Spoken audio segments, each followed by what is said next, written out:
Sick of human hypocrisy, this former merchandiser dreamed of vanishing, deleting his life to simply dissolve. But he always crawled back to reality, haunted by a pain he couldn't explain. Years of actions taught him caution, leaving him chained. Then he won the lottery, a chance to break free. He quit, moved to rural Hokkaido and farmed, feeling it was fate's only choice. He screamed, realizing he was stuck in a game world. Weird lands and monsters dazed him. Spinning around, he yelled, demanding to know where he was. He sighed, deciding that was enough. Stretching, he declared, freedom is wonderful. His thoughts drifted back to the strange, yet interesting world. Initially scared, he quickly resolved to manage. Amidst the commotion, he moved with the chicken coop and tool shed. Hens' eggs and tools for gathering wild plants meant he wouldn't starve. If it's another world, then of course there is magic and superpowers. He tried spells and gestures, hoping for a spark, and suddenly... Assessment, one taste and data flashed. It was a durian. His power worked, but only on food. Now he wondered, what happens if he cooks this with a magical herb called virgin? He lured the monster into the trap, shouting to lead it in. As it fell, he cheered. The plan worked. With the trap a success, the hero checked his menu and saw he'd hit level 3. Leveling up used to terrify him, but now he didn't blink. Still level 3. Defeating monsters let the hero assess them. His status window revealed an inhuman creature ruling all of Lancaster. He wondered, goblin or just the area's name. He only took equipment, but knew survival demanded everything useful. At his workstation, he grabs a fire stone and a grinding femtostone, crushing them into a flaming abrasive that transforms a goblin dagger into a fiery blade. Hero learned special materials upgrade weapons, so he needed to gather resources. He focused on herbs, Aaron's healing herbs for potions, the magical virgin herb for magic and energy, and potato weed fruit. The hero strained the infusion, saw the potion worked. It restored strength, healed wounds, and magical energy. But ordinary herbs acted too slowly, needed too much, caused problems. He had another idea. Make a potion from poisonous. Hero considered the potion, decided to mix it with an antidote. He drank it, then ate marlin grass, known to neutralize Gittle/Bejure and weaken other mild poisons. But his body couldn't handle it, he collapsed. Realizing the potion was deadly poison, he coated his arrows. He wondered if he could farm the herbs, then it hit him. This wasn't just poison, it was a lure. Hero saw chicken's wings shine after his herbs. Curious, he touched a chicken, activating assessment. It was an herbal chicken. Its meat became nutritious, strength-restoring, and detoxifying. Impressed, Hero couldn't. He prepped chicken with healing herbs and fried it. The first bite made him beam. So delicious. Every piece, he declared, this chicken didn't die in vain. After burying the chicken in a small grave, he set his sights on the city to sell his goods. He needed cash for supplies he couldn't craft himself, and even a 3-hour trek wouldn't stop him. His legs burned from the long walk, making him eye an old man's horse and wonder about buying one. At the city gates, the hero confidently told the guard he was a merchant, but the reply left him blinking. Showing potions, the hero passed the guard as a merchant and confidently entered the city, barely knowing the language but figuring sell, buy, thank you, and numbers were enough for trade. The hero accidentally joined the city's Adventurers Guild and headed straight for the bulletin board to scan the tasks. Struggling with only sea bass, facing a choice to quit or find allies, and unable to speak the language, he suddenly heard a call leaving the guild. A trader and Margit, a weapon dealer, approached him. The city watched their kind closely. He revealed a fiery dagger, making the trader's eyes pop as he shouted to buy it. The hero realized unique weapons were worth a fortune. Hero sells the fiery dagger to Margot. His wife glares, enraged. Unfazed, the hero could forge more daggers. Margot spoke, but Hero knew the offer, moved to the city. His answer was clear. He again considered abandoning everything, like his past life. He never knew when this desire would strike. He struggled with people. Moving didn't change that. He had enough gold for a horse, so he rode it on a... Using evaluation, translated Japanese to Lannister's language, allowing written communication despite slow translation. Merchant Sarasa offered to help with the horse purchase, so the hero trusted her. She left, surprising him, but he waited. Sarasa returned with the horse, stunning the hero. He paid her in gold, relieved the ride home would be easier. Business finished, he bid Margot and Sarasa farewell and set off. Margot and Sarasa followed the hero from the start, even to his home, and he hated it. He bought a horse, instantly got a stable the girls quickly built. They even offered to build a forge, completely baffling. He fled the city, fearing his old urges. Isolation pushed everyone away, but Margit and Sarasa refused to leave him behind, cautiously closing the gap. This was more than business. He felt a deeper spark but stayed in denial, avoiding any messy attachments. He had plans and worries, but he'd thank them properly later. Construction finished, and the hero turned farmer-trader as his horse Ronant settled into the new stable. Margot and the Lancaster traders upgraded his farm with a forge, stable, coop, and tool shed. Now with plenty of storage, he could craft elixirs safe from monster attacks. To test the new setup, he created a new small potion, a magical restoration neutralizing medium poison, planning to keep some and sell the rest. At the forge, he realized he could now mass-produce, his top-tier blacksmithing skills making him. To thank Margot and Sarasi, the hero planned a feast. Richest City only sold dry rations, so fresh meat and herbs were a luxury. He needed 2 chickens for dinner, but eating them meant losing their healing eggs. A farmer, the hero rarely hunted, but sometimes eyed a rabbit. Spotting a triggered trap, he confidently rushed to check. It held no ordinary animal, but a real wolf-like monster. Perfect timing. Leveled up, he wondered if he was cheating. He appraised a Lancaster wolf and saw his next meal. Guild training saved him from the wolves. Now he had to wait. Bored, he checked the quest board and spotted a strange taming request. A chicken, no, a cockatrice. What even is that? The hero ignored the peace mission until Guild admin Dan approached. Catching only the name Kai, he wondered what it meant. Should he follow? Okuda's assessment revealed a dojo. Trainer Kai greeted our hero as Keigo. Okuda sensed something big brewing, wondering if he could finally learn combat skills, having always wanted self-defense. The hero quickly thanked Kei first. Watching the dojo master break the dummy with one strike, he imagined its power. Kai offered the hero a wooden sword. He grabbed it, took a stance, and the sword glowed. Then he struck the dummy. He unlocked strike and thanked Kai. Leaving the dojo, he spotted a sign. Kai offers free training because monsters are slaughtering adventurers. Hero admired Master Kai's powerful strike, realizing its potential. He thanked fate. The dojo visit offered skills beyond item evaluation. Gathering ingredients to thank Margot and Sarasi, he headed home. Heading home, he spots a stone goblin and a cockatrice. Sensing danger, he spurs his horse into a gallop. The hero ran into the barn, hugged the hen, then trembled and cried by the door. He flinched at a knock, but then wondered, what if it's someone? Terrified, the hero burst in, saw Sarah, and pulled her into a tight, sobbing embrace of relief. His wife heard his sobs, asking again if he was scared. He cried until he spotted Margit and a stranger, then slowly calmed, embarrassed to seem so pathetic before new faces. Margot recalled the basilisk. Hero remembered his task. He wondered if Margot, Sarasa, and the adventurous stranger would tame it. Calming down, he chose to trust them. Confused, the hero realized he could help, delivering pre-gathered weapons and medicine. Supplies ready, Sarissa reveals her plan to tame the basilisk and explains the next move. Stunned, the hero asked if they wanted him to shoot a bow, baffled why he had to tame the cockatrice.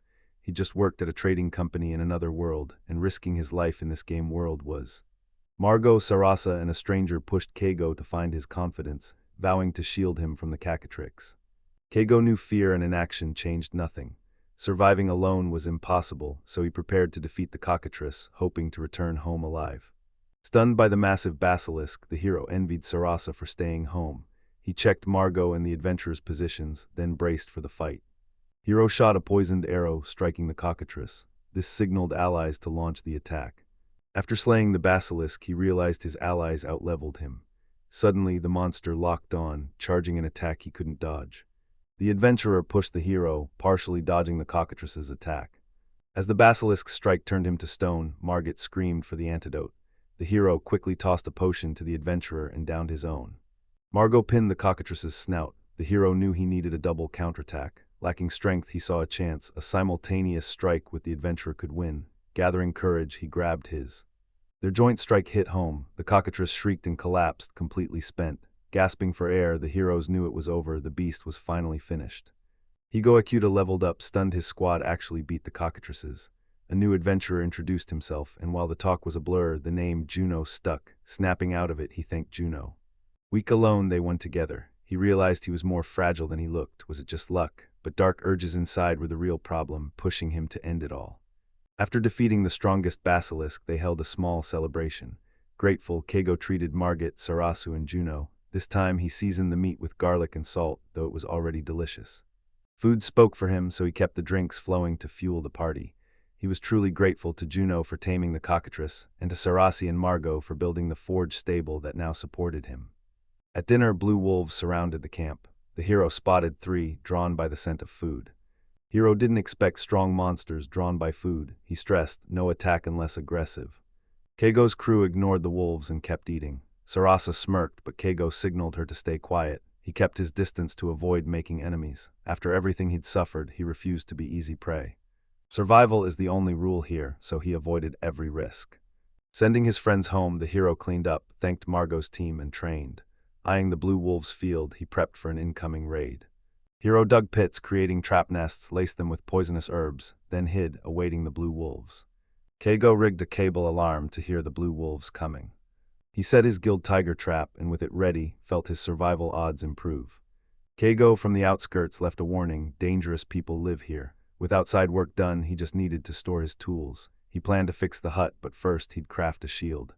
Keigo sighed in relief. Cleaning was like any chore. Once he started, he couldn't stop. The boards were gone, used up for his crafts. It looked like a chicken coop, but he built this home with his own.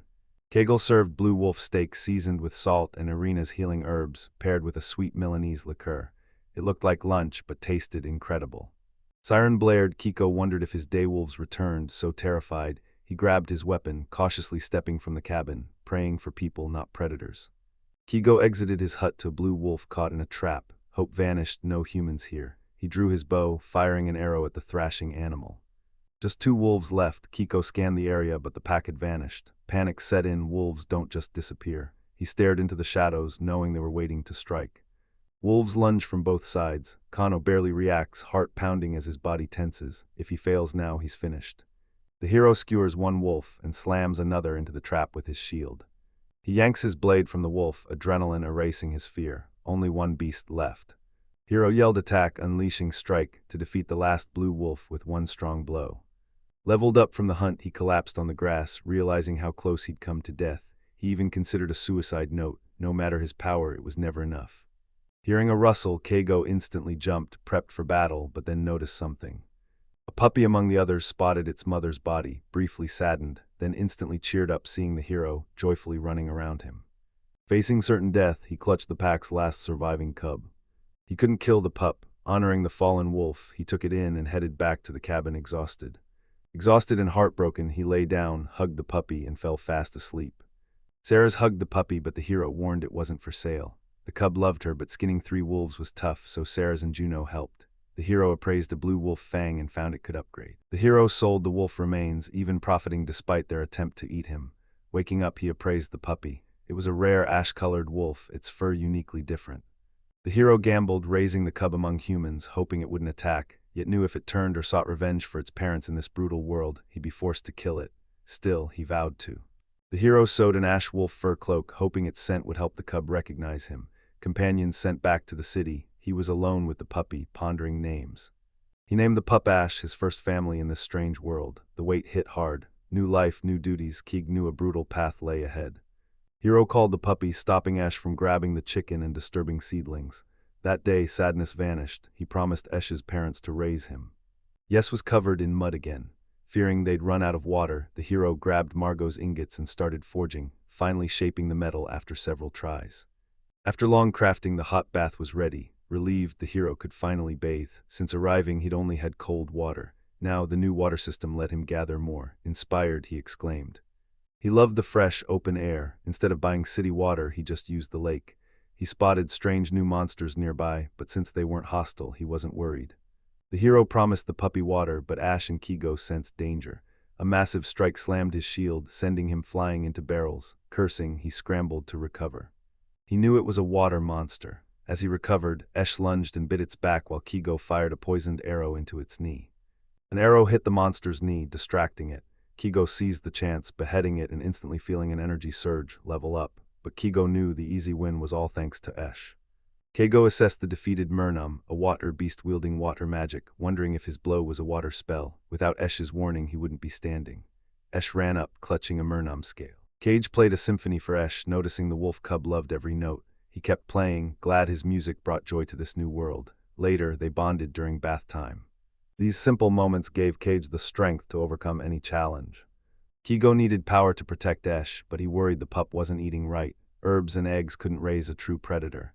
Every risky trip to the city for meat proved that in this world, even simple tasks were a struggle. Keigo avoids needless fights. He just learned magic monsters exist. Defense won't cut it. He needs an attack plan. A stronger weapon, too much to think about. For now, he's on his own.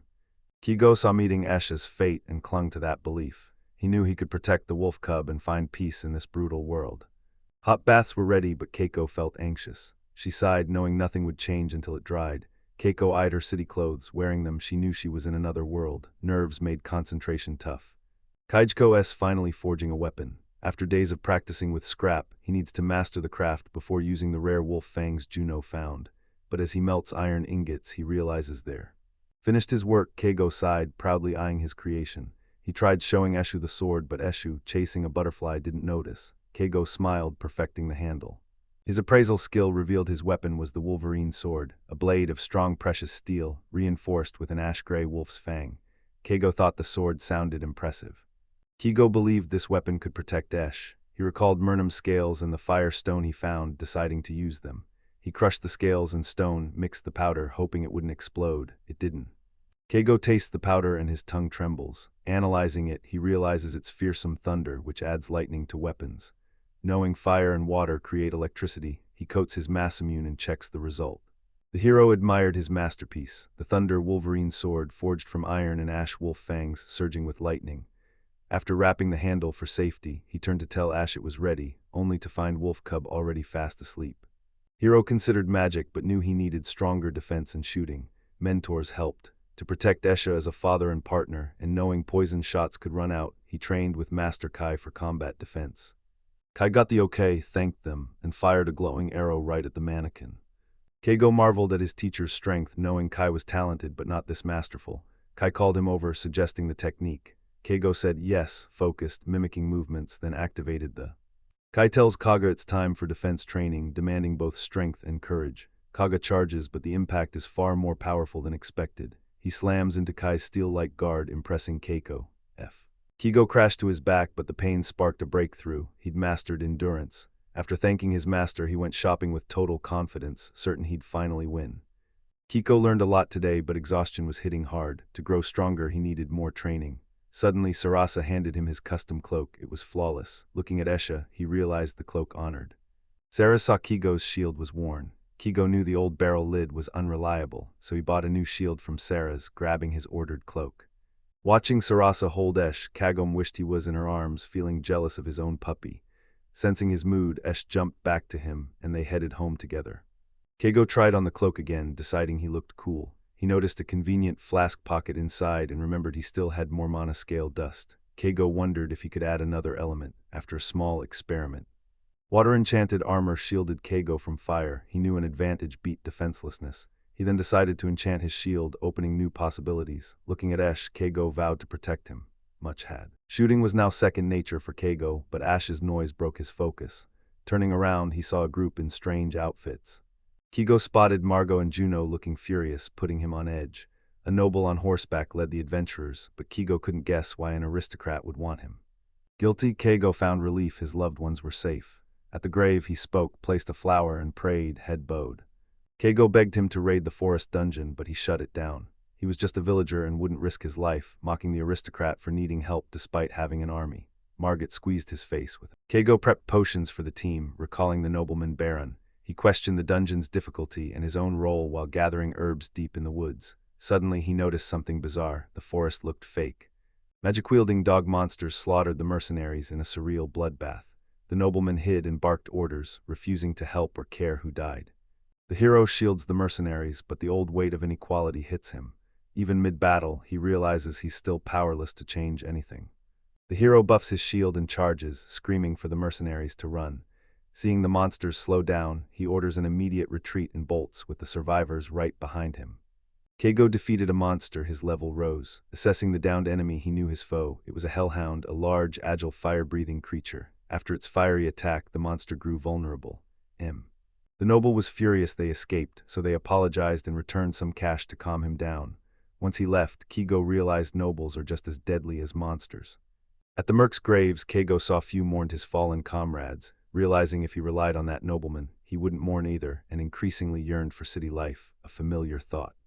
Aristocratic monsters constantly threatened his life, so he chose peace over imagined safety, no longer caring if people thought him weird after years of avoiding them. Margit then approached, offered gold, and humbly begged forgiveness. Waving off apologies, Keigo left, refusing the gold. He just wanted home to Ash. Exhausted, he bit into herbs for strength, but they sharply weakened his body, paralyzing him completely, an unexpected shock. Igo woke up in a strange place with Esh on his chest. Spotting his friends, he learned the herbs he ate were toxic, causing his blackout. Seeing Juno and Margot were exhausted from carrying him, Kigo slept 6 hours while Juno, Margot, and Sarasa cared for Esh and Renant. He realized he was causing problems for them. Thanking Sarasa for the tea in bed, Kigo smiled, noting their exceptional kindness. Sarah's was shocked to realize he'd been in a Santiago hotel. He thanked his friends and vowed to repay them. Rolling home in his wheelchair, he planned to avoid the forest, but the hellhounds were furious. Kigo identified the eaten grass, a potent green painkiller herb with no antidote, its name perfectly matching its effects. Kag used herbs to calm the prey, waiting for the poison to fade before carving. He tied it to a branch and spotted a goblin, deciding to use it for practice. He lured it by sitting down, spamming his out. The goblin escaped, but Kago never chased runners. He tapped his shield, feeling stronger. No wolf attacks lately. Kago glanced at Esh, dozing on a stump, then smiled, patted his friend, and enjoyed the peace. Kago finished his fire daggers, packed his goods and venison, then petted Esha, deciding to take him to the city as a thank you. Margit entered. Kago sold him fire daggers, took the money, then looked surprised as Margit silently pointed to another cart item. Kago understood, explaining it was for Sarasi. Margot offered to buy everything to resell to Sarasi. Kago was shocked but agreed, even throwing in a barrel of alcohol he'd brought. Margot grinned, thrilled by the unexpected bonus. Kigo noticed Margot seemed irresponsible, easily ready to close the store, but he couldn't be sure. Soon, Juno approached Margot asking something. They planned to invite Sarasu to relax that day. With the table set and drinks flowing, Sarasa unveiled the chicken for skewers. Kigo swiftly prepped meat and veggies, threading them on, until the irresistible grill smell made everyone ravenous. He's faced hell since arriving, death is always near, but he smiles like the others. Kigo questioned his confidence, then handed Ash some meat. He felt safe, and that was enough. He looked up at the star-filled sky, clear of skyscrapers and lit by a bright moon. He stretched, body aching from the carriage ride, but seeing Esh, he relaxed, knowing he was fine. He smiled, stroked Esh's fur, calling him sweet. Kigo then remembered needing bath water before heading home. Water handled, Kigo declared them ready. Esh should leave. As they moved, a low growl rumbled. Kigo followed his friend's stare, expecting Murnum. He stood on a large rock, watching it. Murnum looked like a baby next to the massive monster. Kigo dove beside Esh, covering his mouth to stay hidden. He scrambled to pack his gear, but a strange sound stopped him cold. The monster shrieked, charging venom. It instantly spat a stream at Murnum, corroding his scales. A piercing scream echoed. Kigo leapt into the carriage, yelling, "Retreat!" He spun the horse, galloping fast to escape the danger, briefly remembering he'd lost a bathtub but dismissing the thought, no time for that. Hidden in the hay, Kigo struggled to breathe. His hands shook, his heart raced, and tears fell. One question haunted him: what now? Kiko, a farmer, couldn't fight monsters alone, so he sought help. Leaving his hut, he checked for the monster, then rushed to the guild. There, he drew a huge snake facing a morm. He couldn't solo this snake and desperately needed backup to slay the monster.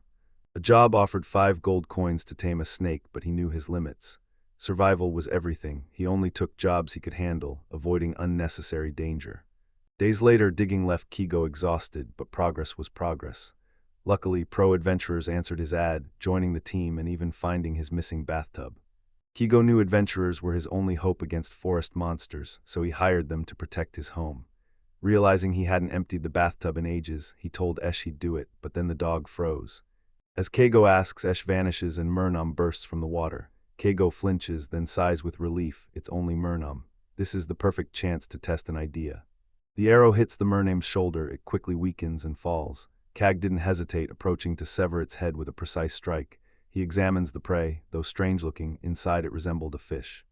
Murnums, vital for potions, were in high demand, so Kigo asked to learn monster skinning, though painkillers dulled his senses for 6 hours, making ingredient tasting impossible. New Murnum scales sparked forge ideas, his. Kigo appraised the enchanted dagger as water dripped from the tip. He realized he could fill bottles with fresh drinking water, useless in a fight but perfect for daily survival. Kiko needed barrels of water for fields and livestock, but his new source changed everything.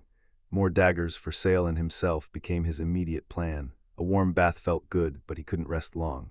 Kigo fried the tasty meat for safety. It tasted like local white fish, good with fruit ale but ideal with white wine.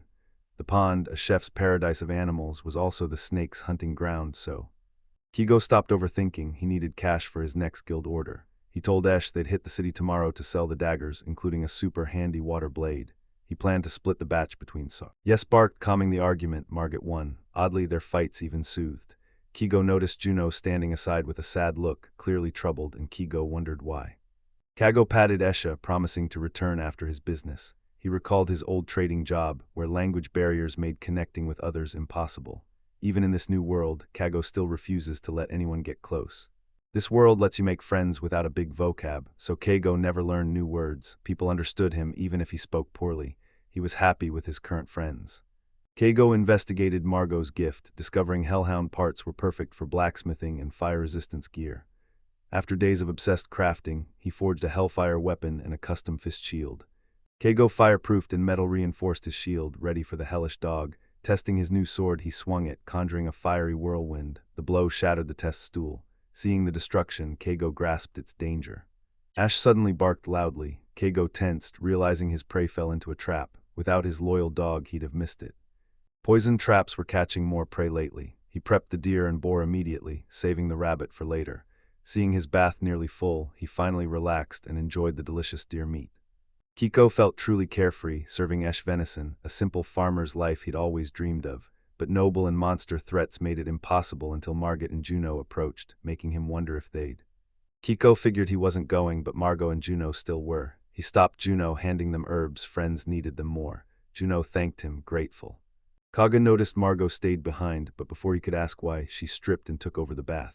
He sighed, putting his ash-buying plans on hold and ignoring the distraction. He then spotted a pile of rare ingredients. Kigo went to gather herbs and Margot followed, feeling strangely calm. Suddenly, Margot pointed out a pack of unknown monsters and yelled for Kigo to shoot. Kigo agreed, noticing that while these beasts were new to him. After beating a tough cobalt warrior and gray bear, Kigo felt stronger, only to find Margot laughing loudly, relaxing in the bathroom again. He just smiled, letting her rest.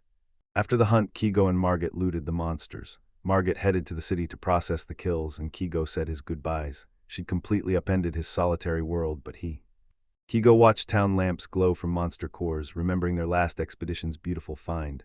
Esh slept sweetly on his arm. Kigo adjusted his fur, whispered goodnight, and relaxed.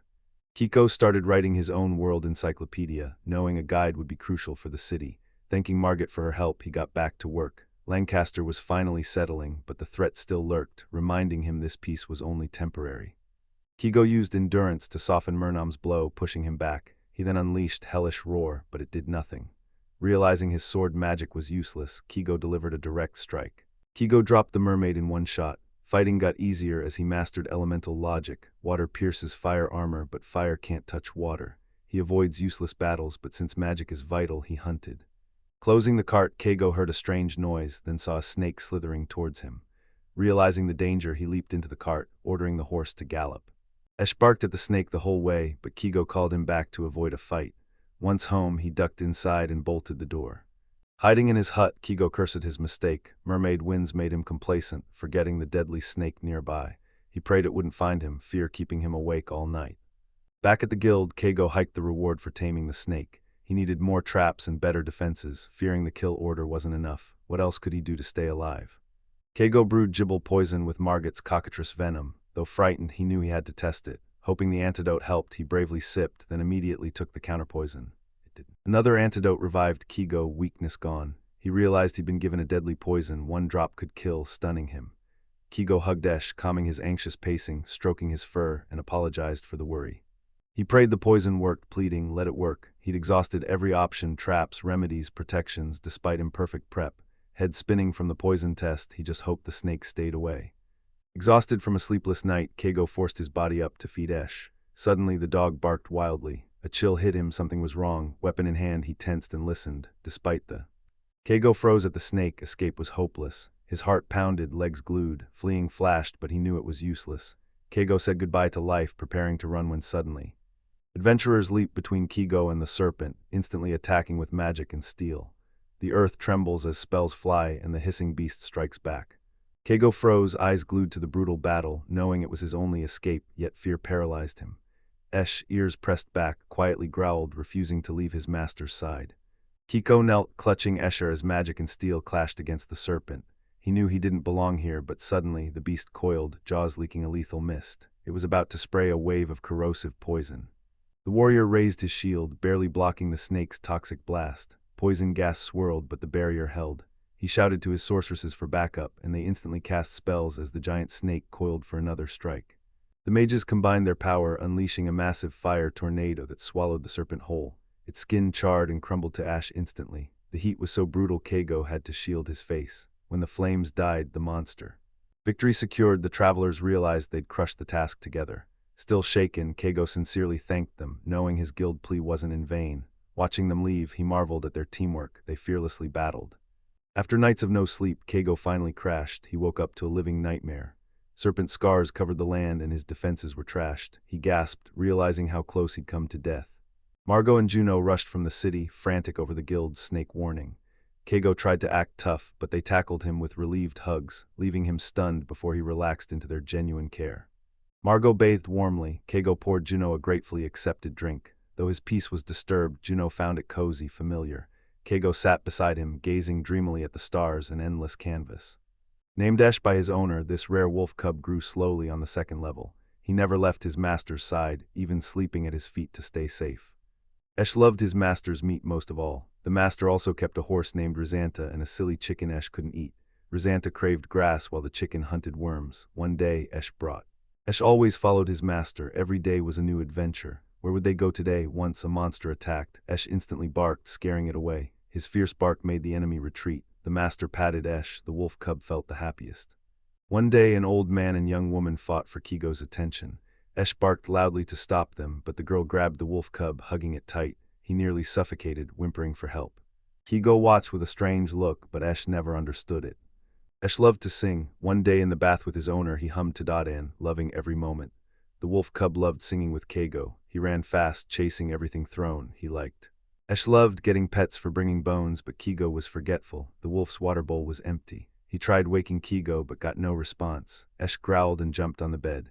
Blazing heat made Esh struggle to stand, knowing the danger. He couldn't fall, he must guard his master. Esh sensed danger. A large shadow lurked in darkness. "Show yourself," the wolf growled.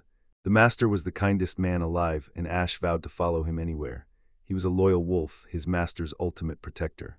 That day, skilled fighters Margot and Juno guarded Hokkaido, gathering medicinal herbs deep in the forest with their loyal dog Esh. Alone in the forest, Hokkaido wouldn't dare go so far. He felt calmer with trusted companions nearby. Margot pinpointed the target. They moved in, easily destroying the monster with minimal losses, surprised by the swift victory. Margot shouted a warning, but Hokkaido was too slow and took the hit. Suddenly, even bigger monsters stormed the field, including a deadly cockatrice that shouldn't be there. The team shifted formation, and now he stepped forward to hold the line with his shield. The cockatrice's eyes glowed to petrify him, so he instantly triggered Fortress to block the attack. Hokkaido's hand went numb, so he mentally urged calm and the potion. Margot instantly handed him the bottle, improving his condition, and he took it, thanking her. Esh barked to rally the team. Praising the pup, he signaled the counterattack as Margot and Juno joined the charge. They landed a powerful, coordinated blow on the enemy. Battle over, system reported level 12 to 13. Stats jumped, health 26 to 28, magic 16 to 27, endurance 19 to 21, strength. I realized I'd finally reached a whole new level. He realized strength is nothing without loyal friends by his side. The group finished the task, returned unscathed. Sarasa first approached Hokkaido. He last saw her before the snake attacked his home. Despite everything he'd faced, he was doing fine. He felt a satisfaction beyond words. He wanted a simple life, but in this world, every day is a fresh disaster. He worked at a company, obsessed with his job. Leaving his team, a crushing silence hit him as he imagined them having a blast without him. Despite his selfishness, he liked a calm, measured life, yet he craved true freedom. Even pro-adventurers struggle with snakes, and he knows a dragon would end him. He decided to get stronger, survive anything. Magic offered his best chance. He'd joke about innate power, but it was a lie. He knew life was brutal and unforgiving. He just found out he has unique alchemy and blacksmithing skills. No one could match his gear or potions, not even Margot, a master of the craft. He lacked fire magic, but his flaming sword did the job. Without healing spells, he brewed potions to restore health and clear debuffs. His unique assessment skill achieved this. He'd underestimated its importance, but saw alchemy and blacksmithing as his path to true success. Whatever path he chooses, success depends on perseverance and hard work. Thinking this, he fell asleep. Waking, he remembered his other weapon, a bow. He hit the range to sharpen his archery and thanked Master Kai for the guidance. Kai ordered them to fire and showed them the perfect form. This skill boosts arrow piercing and power, making it perfect for killing magic-resistant monsters.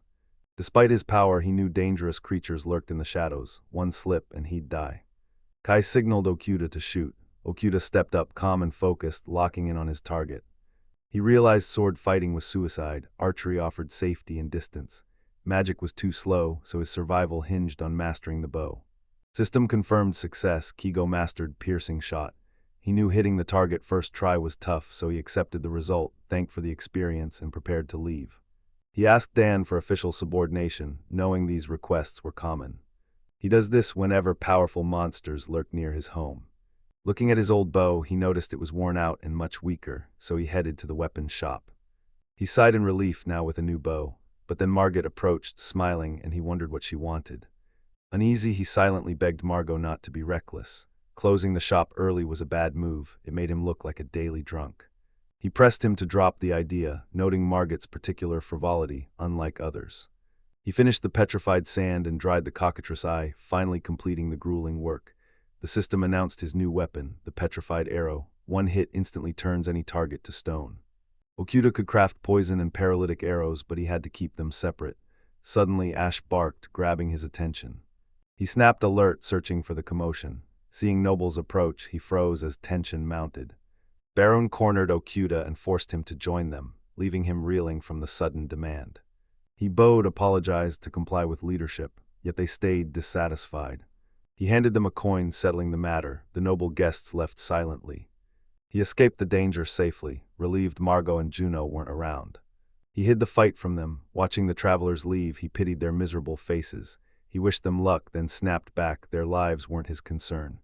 Pleased with restocked supplies, he still needed to check the forest herbs, dreading the risk of poison but knowing it was necessary.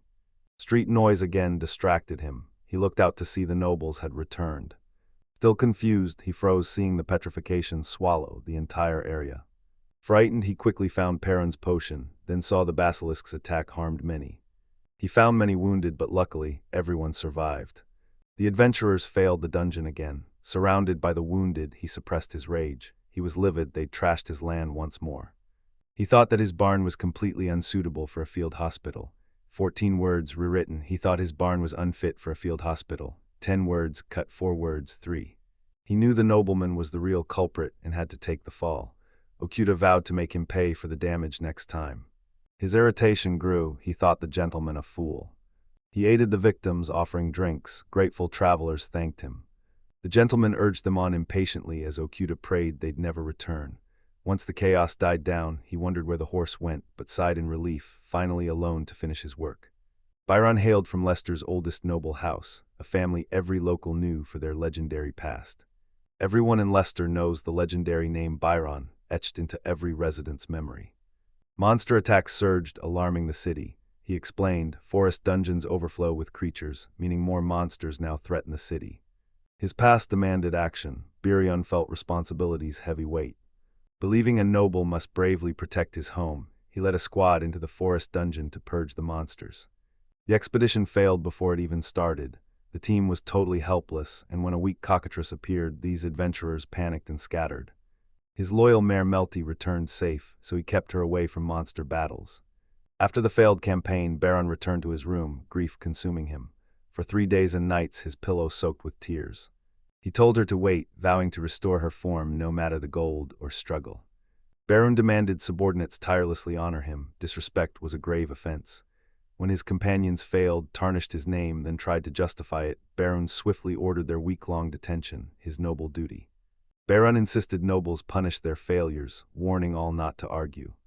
A strange hermit lived outside the city, avoiding everyone. Byron saw the man knew his place. Seeing Byron turn to stone, he rushed over to heal him. Unlike the rest, this guy was actually reliable. Kunsei's meat dish was Byron's best ever. Impressed, he decided next time he'd make this man his loyal dungeon assistant. He sought honor, seeing himself as the land's hero, his name destined for fame. He envisioned battling monsters, declaring he'd hunt them, as confident laughter erupted, a passionate Melty on his lips. Guild worker Dan was swamped with tasks lately.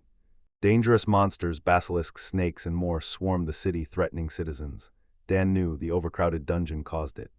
Without fast action, the whole region was doomed, and the tanking economy was the first warning sign. With danger growing, the guild assisted adventurers destroying monsters and protecting residents, risking their lives daily to save others. Den knew nobody risks their life for free, only fools face danger without a payout. He wanted to reward the brave, but opportunities were few. The guild lacked money and client income. A powerful nobleman named Baron was the key, but Dan thought he was way too stingy. Even with the city in danger, Baron slashed the guild's budget. Dan knew bigger rewards would lure elite adventurers to hunt monsters. Defeating monsters restores the economy and the tax system. Dan noted Runna's nobleman was clueless, acting absurd. He constantly caused problems for everyone. Desperate, Dan consulted the guild master, but the guild's reward was tiny, not matching the threat. Suddenly, a mysterious adventurer named Keigo Okuda appeared. He was different, posting custom quests with massive payouts. The monsters were lethal, but the gold was worth the risk, and Dan was grateful. Keigo was tight with Margot, Yuno, and Sarosa, but Dan suspected he also made cash selling gear on the side. He didn't care where the cash came from. Keigo paid the guild well.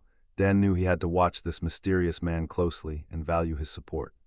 After the arrogant aristocrat, Okuda reunited with his old friends. Assured he was fine, they celebrated, relaxed, and felt alive again.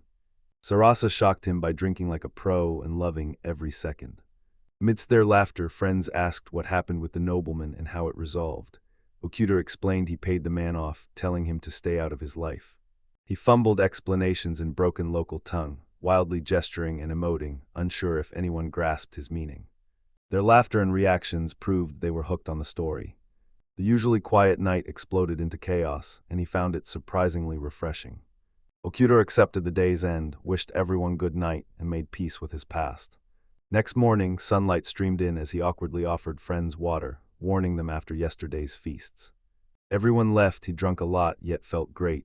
He used to feel worse after drinking, but now, thanks to poison experiments, his body coped better. He remembered the unchecked forest herb. It looked like bad news, but he decided to run a quick experiment anyway. He licked the leaf but felt no pain or numbness, only a fresh minty taste. Panicking for a moment, he regained focus and triggered his assessment skill. The system confirms it's marble grass, edible, perfect for tea, and definitely not poison. He'll treat Sarasu to a drink later, but first he has to dry the leaves. As the first rain in this world began, he rushed to the forge, working until it stopped. The system crafts a hellish arrow with medium flames, and Okuda is hyped to finally create an elemental weapon. Since his quiver already holds water, he realizes that adding elements to gear will let him use appraisal to master enchanting. He did it. The system confirmed a water plate, an iron plate infused with water, gathering moisture, revealing he could enchant armor and household items, not just weapons. He needed scales for a larger plate, receiving them later. The plate collected water better than blades, a discovery that greatly inspired him. He brainstormed daily uses: self-filling cups, flaming pans, auto-cleaning brooms, and ropes that turned to stone. These unique items would sell out instantly since nobody had seen them before. Despite his power, he chose a quiet life alone. Standing out would alert that gentleman again, and he couldn't risk it. He returned to his tasks, spotting his dog Ash, muddy from the rain. Ash's joy cheered Okuda, who breathed fresh air, feeling energy surge. Days later, the rain cleared, leaving the scent of damp earth in the air. Blue skies and warm sun brought tranquility. Animals fed, garden watered, he grew drowsy. He spots a carriage approaching, tension grips him. The odds were against him. Okuda hoped it was a coincidence, but Margit soon called for him and Byron. Byron's name rang a bell, but he couldn't place it. He grabbed his tablet to start talking. The guild leader picked Margot, Juno, Kai, and himself to escort the aristocrat. He hated it. Why were nobles so desperate for the dungeons? Maybe overcrowding forced monsters onto the surface, making a purge vital. This suited Okuda perfectly. It kept his home safe. He didn't trust Byron. He was clueless, inexperienced, yet tried to command and impose decisions. He dreaded the expedition, but with the city's strongest, it felt less dangerous. He wanted the dungeon cleansing to succeed, so when the day came, he prepared. Shiraku looked calm and confident as he thanked the team for their help in the operation. Lacking strength, Okuda joined the backline support team. Suddenly, Sarasa handed him a bracelet, catching him completely off guard. Not just an ornament, he appraised it. The system revealed a poison protection bracelet. Okuda was stunned. Such items are pricey. He thanked Sarasu, promising to cherish her gift. He saw Kai's strange gaze, not hostile but full of tension and stubbornness. Okuda saw his chance. He calmed himself, knowing their strong group could defeat even a snake-like enemy if they stayed calm. 0 monsters blocked their path, a clear sign the entire horde was waiting inside the dungeon. At the entrance, Bai Run ordered the attack. He charges into the fray. From a distance, he watched his guildmates unite. Kai, the guild master, and warriors moved as one, displaying honed skills. He handed out herbs to victims, realizing healers are vital. Soon, he'll become a true healer himself. Soon he ran out of potions and herbs. Monsters still surrounded him. The warrior had almost no strength. He anxiously watched the squad and Byron argue, desperate for an end and a retreat. Luckily, he finally retreated. Once again, the city's strongest warriors failed to conquer the dungeon. This meant only one thing: next time they face even stronger enemies. He must become stronger. He returned home to find Sarasa already set the table. She prepared everything, pouring her soul into the dishes. Moved by her care, he thanked her. Despite the language barrier, their actions and gestures proved they understood each other perfectly. Potion ready, he crashed to get some rest. He woke surprised. He hadn't felt this relaxed around people in ages. Unusual but pleasant. A knock at the door. It's Shuraku. The guild head handed him the bags. Heavy, they were full of gold coins. Okuda found a letter inside. His skills deciphered a message of thanks and a reward for unused potions. Surprised, he understood his efforts paid off. Shuraku remembered Margot and Juno, so Okuda handed them the heavy bags. Shuraku looked aged and exhausted, worn down by the nobles. He woke his friends for breakfast, knowing a cup of tea was the perfect start. Everyone thanked him for the treat. Shuraku finished his tea, said goodbye. Okuda, thinking he was busy leaving fast, bid him farewell and thanked him for stopping by. He hoped the nobleman would finally learn. Even a powerful team couldn't beat the dungeon. Peace might finally return, but they haven't even rested. Okuda considers a party to boost morale and unite the team. Okuda grinned as Juno and Margot devoured his kebabs. Their exhaustion pleased him. The night was finally ending. Soup's done. He hoped it'd revive everyone after their busy day. The grass instantly killed his hangover. Margot recognized the Shimina soup, and Okuda confirmed she was right. He thought everyone ate with pleasure. Later, he wished good night, promising they'd meet tomorrow. Next morning, the soup worked and everyone recovered. The group headed to the guild together, while Okuda realized his true goal. He had to learn real magic. He recalled a sorceress's tornado spell defeating a huge serpent, realizing it was wind magic, his favorite element.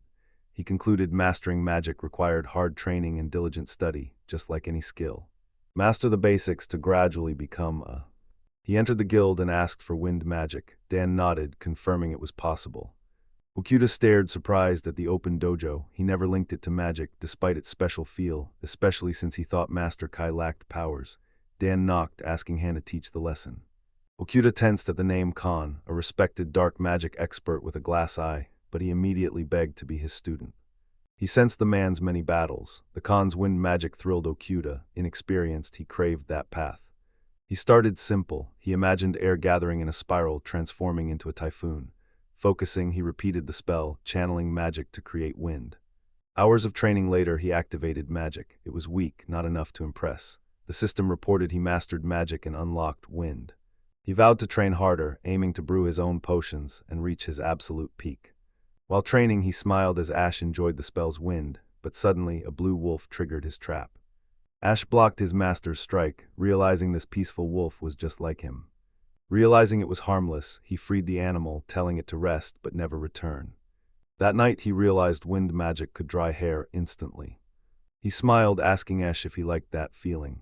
His gaze then fell on the wrist bracelet, remembering he hadn't thanked Sarasi for the gift, so he called Juno to pick her a return gift. He remembered Juno lived at the tavern that helped him, so finding it was easy. He headed downstairs and straight to the bar counter. A man barely spoke before rushing off. Okuda felt like an intruder, but the girl greeted him warmly. Claiming friendship, he asked for Juno's room. The girl gave him 202. Relieved, Okuda went to the second floor, knocked, got no answer, announced his entry, and opened the door too. He looked exhausted. Okuda suggested a shower and showed him. Juno nodded. Knowing Juno's ordeal, Okuda asked no questions.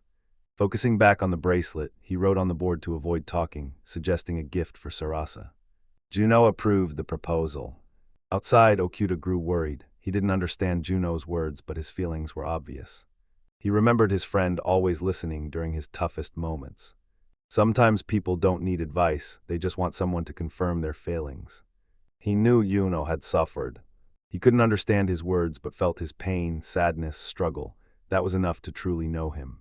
Juno thanked him, said goodbye. Okuda warmly responded, wished her well, and promised they'd definitely meet again. Okuda chanted wind spells, apologizing to Esham while pushing for more power. Margit suddenly appeared, leaving a stunned Okuda wondering why she was there. He thought Margot hadn't thanked Sarasa for her bracelet, realizing how hard it was to understand others' feelings. He remembered he and Juno immediately thanked Sarasi. Okuda then made Juno thank him. The next day, a government official moved in, and Okuda joked his home was turning into a hotel. He heard adventurers couldn't tolerate an aristocrat's behavior, so they left the city for new bases. Okuda realized the tavern incident was the same, and any sane person would avoid that disgusting creep. He couldn't sleep, finally admitting the terror consuming him. He recalled even in his past life, he craved solitude. He'd ghost everyone for silence, but soon he'd crave connection and return. He'd even delete his social media, only to restore it and start over. Tired of constant work interactions and joyless fake smiles, he moved to the village for total independence, wanting no human contact. Even in a new world, he realized his desire to be alone hadn't vanished. Rare meetings and quick chats were all he needed. He thought Juno, Margot, and Sarasa were with him. Reflecting, Okuda realized he couldn't be sure. He might desire solitude again. He concluded their greatest enemy is themselves. Thoughts don't give peace. The more they succumb, the deeper they sink into darkness. Drowning in despair, he felt foolish for inventing worries. His new life finally erased the fake smile. He'd found something precious, and for the first time in ages, his heart was at peace. His unusual friendships became vital. He knew they'd stay for life. Next morning, Okuda finished forge work and started breakfast when nobles suddenly barged in, signaling serious trouble. He doubted anyone believed they could clear a dungeon without prep. It was pure fantasy. He noticed extreme fury calm's faces. Okuda knew then he had to mask his smile. A nobleman named Baron approached and called his name. Okuda instantly tensed, wondering what he wanted. Baron spoke his native language, but he didn't understand it. Suddenly, Byron lost an arm. Baron's soul slowly healed, and he believed everything would finally fall into place. His past terrified him because he was completely insane. That tragedy broke his mind, but now he's finally sane again. Baron finally grasped the true depth of human pain. Losing friends and injury proved the hardest trials. Sharp pain gripped his chest, remembering those he failed. He wanted to punch his past self. Crushed by his sins, he started shaking with pure regret. Seeing his son act independently, Shakara wept with joy as Heinrich expertly led the city council. Bjorn struggled with taxes and paperwork, but his son Henry was a natural leader. Rana felt unfit to rule, blaming himself for everything. He secretly feared their judging eyes as his anxiety spiraled daily. Once thoughtless doing whatever, he now bears immense responsibility that could shatter him. He wants the city vibrant and joyful. The peasants preferred him insane, but he knew madness fixed nothing. Hiding was easy, but he wouldn't abandon his duty. Recalling residents he hurt, he vowed to Shurak he'd revive the city. His body still trembled around people, but he could respond when called by name. Shiraku apologized, revealing Heinrich raised monster bounties and allied with the guild to fix the city. Baron liked the leadership, but Shiraku begged for his support. He finally realized the massive pain he'd caused Shurak. Run regretted forcing the guildmaster to bow to him. Now he understood how deeply it hurt Shorak. He choked back emotions, bowed to Shurak, and apologized. Byron's head cleared. Shurak was worried, but he couldn't stop now. He finally realized his worst mistake, forcing others to bow to him. He realized he owed many apologies, especially to innocent adventurers he unjustly imprisoned, who now hated him. His actions sparked chaos, so Shiraku told Byron to flee, and he knew it was his only choice. Soon, Henry started avoiding him entirely. He didn't know his son's thoughts, assumed he'd raise taxes, but Henry said the guild should handle city safety. They decided together, but Baron couldn't grasp his son's true motives, feeling he'd failed as both a father and a man. If his son ever uses his power for evil, Baron would guide him right, his ultimate fatherly duty. Lester von Baron, not fully recovered, already strolled calmly through his estates and nearby areas. Birion hit every district to apologize, desperate to mend his bonds, but he soon realized that true forgiveness is hard to earn. Byron pushed himself, knowing hiding away wouldn't change a thing. He told the butler to tend to his horse Melty, and the servant agreed to handle it all. Byron knew he had a reliable guardian he could trust, so he thanked Tony for protection. Tony assured him he would continue his duties. Baron confidently declared he'd fulfill his duty as a nobleman, promising to do everything to atone for his sins. A monster appears, sparking instant panic. Shiroku screams Baron's name while Juno frantically looks for an escape. Sensing the danger, Okuda casts a magic shield to protect them all. Devastating fear gripped him, his legs froze, praying the monster wouldn't notice, while Sarasa bandaged Byron's wound, encouraging him, insisting everything will be fine, trying to convince herself and others. Okuda says they survived by solidifying that thought. Juno watched him with concern, but he nodded, insisting he was fine. He seemed calm but knew he was powerless and had an urgent matter. Okuda prepped potions, knowing even magic could barely reattach a severed hand, but at least everyone survived. Smelling his own blood, he washed up but saw the fog thicken, strange for daytime. He hit the guild, asking Dan to raise the quest reward. The guild upped the bounty for elite pros because the monster was actually a young dragon. If it had attacked Okuda, he'd be dead. Tension gripped him as he wondered how long he'd live in fear of the next attack. Back home, he frantically checked, trying to convince himself he was alone. He considered Margot but knew nowhere was safe. Death was inevitable. He stayed home, thoughts swirling, unsure if the house's thick fog was a blessing or curse. He tried painting to cope, but trembling hands shattered his focus. Morning hit, he hadn't slept all night. Seeing cheerful Dog Ash, he thought, maybe get drunk with Margit. Suddenly, a familiar voice at the door, Margit and Juno. He opened the door and admitted the surprise visit terrified him. Margot showed a dragon drawing, then suddenly ripped it, shocking Okuda. Relieved the danger was over, he realized the giant lizard wasn't a dungeon monster, but a beast from far away just passing through. Adventurers defeated it in another city. Peace returned. He felt lighter, but knew new monsters would attack again. One look at the creature and he knew it was a monster lost in the fog, stumbling right to his house. He assessed the situation. The system identified a fighting bull, a cow-like monster from Lancaster's waters. Okuda had mistaken it for a cow, but confirmed it was a bull. Fear receded, hunger tormented him. He blamed Margit and Juno's kindness. Maybe seeing a noble's hand get sliced off triggered this. He hated doing all the cooking alone. He saw the thick fog dispersed. Okuda suggested a feast with steaks, matsunabe, smoked meat, and liver. Friends sat at the table, ate dinner, and had a good time. They marveled at the night sky. Margot's loud snoring reminded me I forgot my Shimano soup. He saw his friends were hitting their limit. He realized he could be honest with them. They were now best friends. The soup didn't fix his hangover. He reheated it, realizing the herbs were incredibly strong. Reuniting, he asked his friends to gather herbs in the forest. They agreed, and he thanked them. Strangely, his heart stayed calm even in this deadly forest. They gathered plenty of herbs. He was satisfied. Margot shouts for Juno and Okuda. He instantly sensed monsters nearing, then spotted a blue wolf battling another creature. He decided to help, firing his bow. Okuda leveled to 14. He hated taking another's kill, but his arrow proved decisive. He thanked his friends and applied for a guild quest to hunt a young dragon, and Margit agreed. Okuda thanked him, then left. The buzzing beetles brought him peace, but the future moved him to tears. He didn't know why he was crying. He hadn't even touched a drink today. He loved solitude, but then knew his heart's warmth was unforgettable. Alone now, the loneliness stung. I realized all good things end. Fun, singing, the pleasant evening breeze, even buzzing insects. Fear consumed him, the lonely night endless. He didn't understand what was happening. Recent stress and tension likely triggered this. He sipped tea to calm down, refusing to face the truth. He'd become an adult trapped by loneliness. Woke up dizzy, body heavy, a feverish warmth confirming his illness. He tried to feed the chicken, but he was too weak. Finally, he blacked out. Seeing ruler Byron's hostility towards adventurers and many complaints via Den, Lester's guild leader Shoraku decided to confront him. His rank secured him a council seat.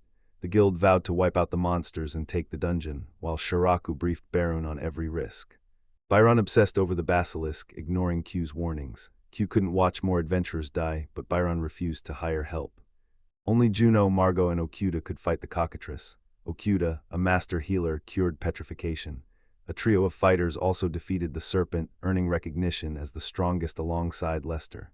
Martial arts teacher Kai also. Nobody expected a cockatrice ambush, but Okuda saved everyone, and Shoraku was deeply grateful. They disgraced themselves, offering only 5 gold. No adventurer would risk their life for so little. Dan looked at Shoraku blankly but couldn't help. Guild honor was at stake, so he drained his savings and the treasury. Shiraku begged Barun to surrender, pleading so hard he actually started going bald. A hole formed in the stomach, yet signs appeared on the head. Barun ordered to gather the same people from last time. Okudo bowed and apologized repeatedly for interrupting Keigo again. Barun ignored every request. Shiraku cursed his useless leadership. Biryun dismounted to invite him, but a younger dragon attacked, tearing off his right arm. Shurikud protected Barun from the monster and drove it off.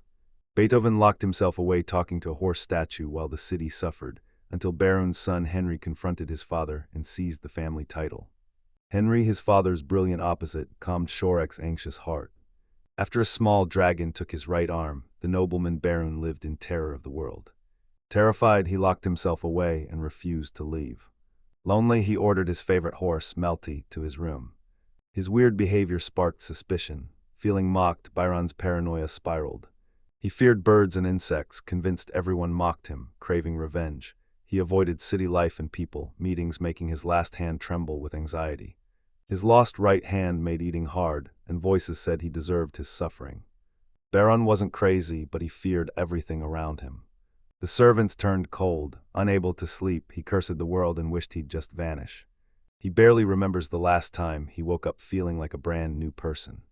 Guildmaster Shiraku, seeing Byron's despair, found someone to lift Melty's petrification curse. This renewed Byron's will to live. He emerged from his room, spent time by Melty's side. His sleep problems vanished, but he still struggled to meet servants' eyes. A soft voice offered a canned peach for his recovery, and Okuda thanked her, calling her mom. He woke up and realized that everything that had happened was just a dream. His fever finally broke, and he felt light as air. He panicked, realizing he'd been out for days after collapsing from exhaustion. He fed chickens, apologized for the delay, then collapsed from exhaustion. Relieved to feel better, he was lucky no clients showed up while he was sick, but deep down, he was terrified of dying alone. He feared Kodo Kushi, dying in isolation and only being found weeks later. He remembered his mother, heartbroken he couldn't talk to her, fearing she thought he'd just abandoned everything. Okuda felt a sharp pang, realizing his friend's true value and hoping Margit and the others were safe without him. Blaming his selflessness, he knew the fever passed but still needed rest, so he decided to relax and... Watching the potions, Okuda instantly recognizes a familiar face, Juno. It's been a long time. Yuno invited him to join the conquest, but Okuda declined, still recovering and too weak to fight. Yuno accepted refusal, turned, said goodbye, promising to return tomorrow. Okuda wished him luck, watched him leave. Afterward, Okuda pondered his symptoms, recalling Yuno mentioned a city doctor. He decided potions don't. Later, checking supplies, Okuda found he made many herbs. Then, Juno approached him again, calling his name. Noticing Juno's exhausted look, Okuda asked if he'd just finished hunting. Seeing the cart full of herbs and food, he assumed Juno hit the city first, but Juno revealed it was all for him. Touched, he thanked Juno with only his herbs to repay her. He invited Juno to stay the night, needing a friend during these dark times. Juno revealed everything changed while Okuda was sick. Okuda decides to quit laziness, but first wanted a good night's sleep. Next morning, Juno left with Okuda's blessing. Feeling refreshed, Okuda started stretching. Byron arrived, the nobleman Okuda called a fool. He came alone, no adventurers. Okuda didn't tell him they'd gathered for the forest. Byron bowed and apologized to Okuda, shocking him. Stunned, Okuda wondered if he was hearing things. Baron handed him a heavy bag packed with 500 gold coins. What was his true goal? He saw it as payback for past favors, a rare move proving Byron had finally become a decent guy. He saw his sincerity, believed his regret. Nobleman's threat gone, Okuda accepted the gift, starting small with a tasty treat for Baron. His home scene felt familiar, cozy. He remembered smoked meat was always a gentry favorite. Tony told the nobleman his son was now master, proving everything changed during his illness.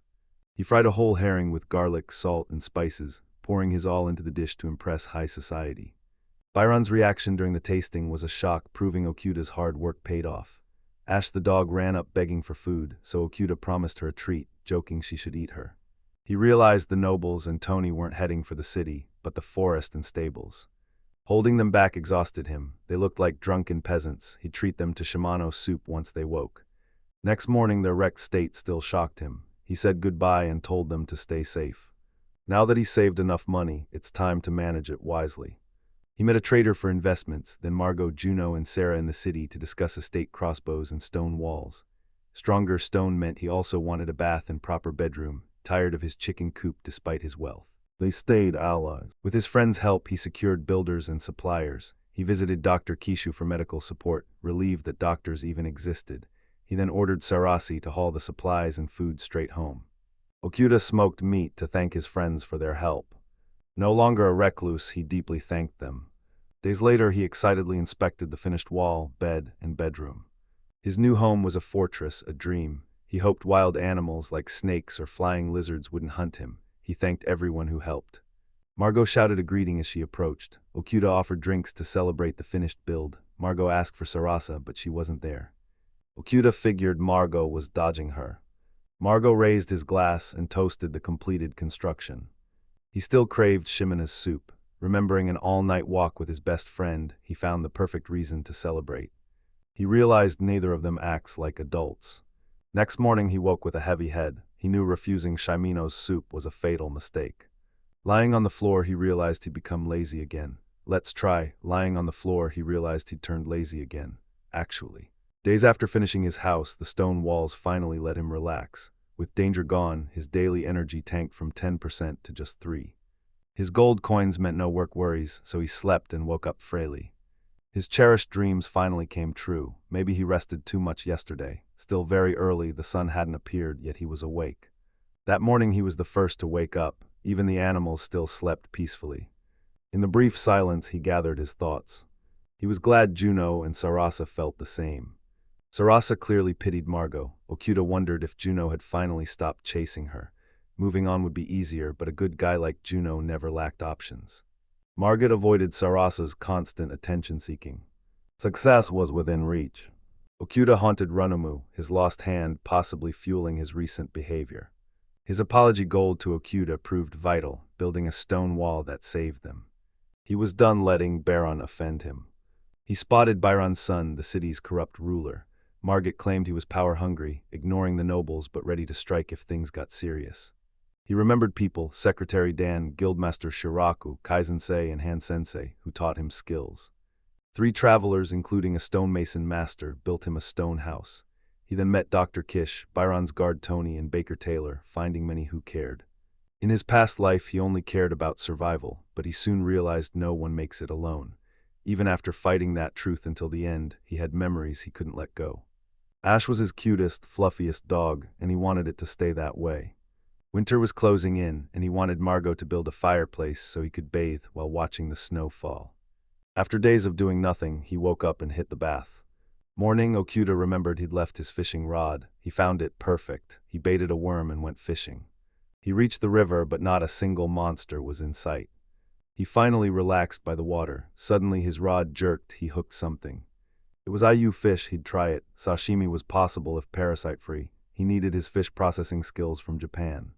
He sliced the fish and took a bite. It tasted amazing, and the system confirmed it. He weighed marinating, frying, or sashimi, but fell asleep before catching more. He woke seeing his friends close by and safe, relief flooding him. Time to leave, he rose, summoned Rocinide, and rode off. He got home, relieved to find his friends already there. The room buzzed with celebration prep. Luckily, his fresh fish catch promised a delicious dinner. He proposed a toast. These gatherings deserved warm food and good cheer. Friendly cooking starts now. He prepped the fish, grating garlic and slicing the sashimi himself. Raw fish was brand new to this city, and he was dying to see the guests' reactions. With everything ready, he served the food and called everyone to the table. They started with salted shiitake, then served the sashimi. Sarah's gasped at the new dish. Okuda demonstrated proper lemon squeezing, emphasizing sashimi's deliciousness when served right. Their faces showed they'd never tasted food like this. He loved their enjoyment. He saw Juno was clearly upset. Smiling, he offered more, promising the food would restore his strength. Juno, confused, called sashimi shiitake, making it awkward. Okuda quickly offered more drinks, saving the festive mood. Noticing the calmer atmosphere, he greeted Margot and Sarasa to cheer everyone. Their touching actions yesterday sparked thoughts of their wedding. The newlyweds confirmed his guests, thanking him. He learned the wedding was at his home in 2 days, only close relatives invited. Okuda noticed Juno looked downcast. Scanning the guest list, he spots Elsa, Juno's girlfriend. Shocked, he realizes Juno's already taken. Yesterday's sympathy was wasted, but he wasn't mad. He was thrilled for his friend. Sarasa thanked him and they parted ways until next time. Alone, Okuda planned his best friend's wedding. With 2 days left, he prepped the bath, entertainment, and food. Starting with the feast, he caught fish and slaughtered his chickens. Wedding neared, and that morning fishing brought a wonderful catch. He poured his soul into every dish, perfecting his signature breaded chicken. Now, only the fish remained. As everything got ready, the celebration's culprits arrived, Margot and Sarasa. Juno approached, introducing Lady Elsa, whom Okuda warmly greeted. He recognized her as the tavern owner's daughter from Yuno's home. Yuno was lucky, Elsa was as kind as she was beautiful. He was thrilled for his friend, knowing the hell he'd survived. Greeting Juno, he began final preparations. You popped up in Baron. His arrival stunned everyone. But Okuda had never met this man. Margit paled at the guest. He was bad news. He didn't understand yet, but only a savage would ruin this special day. The Blue Wolf is a stern, independent hunter. Born into a pack with a powerful leader, he lives for loyalty and unity. But one day a strange, strong man appeared, wielding incomprehensible magic the Blue Wolf had never seen. He brutally defeated the wolf leader, took his cub, and simply walked away, leaving the pack broken and bewildered. The wolf knew charging meant death. Without prep or knowing the enemy's magic, he stood zero chance. Leaderless, the pack was lost, leaving the wolf cub's fate to a human. Initially alarmed, the blue wolves soon saw the human meant no harm. He protected and raised the cub like his own. In this cruel world, only the strong survive, but even a beast can feel respect. Realizing fighting was pointless, blue wolves showed loyalty differently, watching from a distance as the puppy and his new protector. Stay back unless he's in danger. They chased off predators out of respect, but everything changed when a blue she-wolf got too close and fell under a dark spell. Injured and accepting his fate, a puppy appeared. Now an adult, that dog shields the wolf, ignoring its safety. The beast's heart raced. Such kindness was rare in their hit-or-be-hit world. This foreign wolf didn't abandon him. He healed his wounds, proving he was no ordinary man but someone special. A man fished with his puppy at the lake, wolves always watching from afar. Suddenly a bear attacked, shattering their peace. Blue wolves joined the fight, battling hard until the monster fled. Returning from battle, they find a tired puppy sleeping in the man's arms, melting the forest warrior's stern heart. The wolves returned to an empty camp. The people vanished, leaving fresh fish and herbs as a thank you. It was a sign. The man knew wolves well, valuing their help. The wolf accepted defeat, not from battle, but the man's kindness. Years later, the blue wolves still guard the pair's home, hoping the cub grows strong and wise. These aren't just beasts, they're loyal, intelligent creatures with real hearts. Elsa runs a tavern in Leicester where travelers, craftsmen, and adventurers often cross paths. Her sensitivity built Elsa's tavern into a true home for the homeless, where poor adventurers find refuge, risking their lives in dangerous work, offering the cheapest beds, warmth, food, and compassion. Yuno is a regular here, a kind daredevil with an unbreakable will. Elsa's known him and his girlfriend Sarasa since childhood. Elsa's feelings for Yuno eventually grew into love, but his. The rejection stung because Sarasa didn't love Juno back. She loved Margot, a master blacksmith who treated metal like fine art. Even through her bitterness, Elsa knew they were a perfect match. Juno suffered as love tore him apart, losing weight, growing gloomy, and distancing himself. The once strong man now wasting away despite Elsa's worries, food, and pleas to eat. Sometimes he pushed her away with harsh words. She stayed close, endured, never left. Her love demanded nothing, it just existed. Each morning Elsa stared at the freckles she once loved, knowing Sarasa was beautiful inside and out. Bitter and jealous, Elsa craved to be the one Yuno gave his soul to. Everything changed. Elsa was ready to quit, but Juno spoke the words she longed for, "Be my girlfriend." His words shattered her walls and tears streamed down her face. They shared how Margot released Isabella's spirit, and Juno finally moved on from Sarasa. Elsa's past love still makes her anxious, but now they share no secrets. He knows she loves him, and that makes her happy. It was her life's happiest day. Elsa looked stunning for Margot and Sarah's wedding, wearing her favorite dress, special shoes, and the jewelry Juno gave her. She kept her freckles because Juno liked them, embracing her true self. At Yuno's wedding, Elsa saw him again, remembering his charismatic black hair, kind gaze, and cute puppy. Now, joy and excitement fill her as she steps into a new day with love and confidence. Lord Henry took control of Leicester, the son of a ruler known for his cruelty. To outshine his father, Henry won the town's trust and united everyone to secure his power. People called him wise, and he liked the power his decisions held over their lives. To stay in power, Heinrich imposed high taxes and worked people to exhaustion. His father tried seizing power by hiking taxes for the guild and army, but Heinrich crushed him and retook the city. With the threat gone, he plotted his next move. Studying the city's economy, Henry found Margot's weapon shop selling fire and water daggers, revitalizing the local economy. Henry seized the chance, taking control of Margot and his affairs. His men say Margot stopped selling weapons, meaning he has a secret source. Shop closed, Heinrich spotted Margot and friends enter a carriage, leaving the city. Suspecting their destination held the dagger's secrets, he ordered 4 subordinates to tail them. Henry forces Margot to settle bills, doubling his profit. Shocked, he struggled to grasp it. He spotted an intruder in his house and flew into a rage. Okuda screamed for security, but no one answered. Arguing with the influential was useless, so he offered the uninvited guest sashimi to lighten the mood. Biryon appeared, spoke to Henry, and Okuda realized he was Biryon's son. Okuda realized their fight was fueled by family conflict. On this special day, he urged everyone to calm down and listen. Baron tried the sashimi and loved the flavor. Margot loved the sashimi, and a happy Okuda told her to save some for the guests. Believing more people meant more fun, he suggested inviting everyone to Margot and Sorasi's wedding, and Henry agreed to come. Margot thanked Okuda, who brushed it off as nothing. Okuda didn't expect so many assistants, new disputes could wait. Holiday prep buzzed, the moment had arrived. Birun met Margot and Sorasi in the hall. Okuda realized Margot rarely wore jackets, but Sarah's moon-colored dress made her look stunning. Margot and Sarasa swapped vows and rings as the guests cheered. Okuda saw a wedding unlike any other, yet everyone around him beamed. The atmosphere instantly flipped, everyone celebrated. Okuda served sashimi and chicken, but 2 men's strange art left him baffled. He remembered his merchant days, playing stocking games at celebrations. The thought still chills him. He's glad these competitions don't exist here, but worries the wedding won't have a song. He hit the stage, his voice bleeding with loneliness as he sang about friends drifting apart and becoming henpecked. Okuda realized language didn't matter, a song's meaning hits the heart. Afterward, he greeted the youth. After the party, Sarasa and Elsa promised to reunite, while Okuda wished them luck. Margot, Sarasa, Elsa went home, the other guests stayed, totally wasted. Okuda seized control, struggling with the drunks, furious, even threatening to toss them into the blast furnace. Later, the refreshing night breeze made the chaos feel like a dream. Since arriving here, Okuda realized humans are hypocrites who push each other away and march toward extinction. He still found friends to share his life: Margot, Juno, Sarasa, Elsa, and the world's sweetest creature, Ash. He, like everyone, was enchanted by the newlyweds' smiles. Margot and Sarasa were the center of pure happiness, a sight Okuda had never seen in Japan.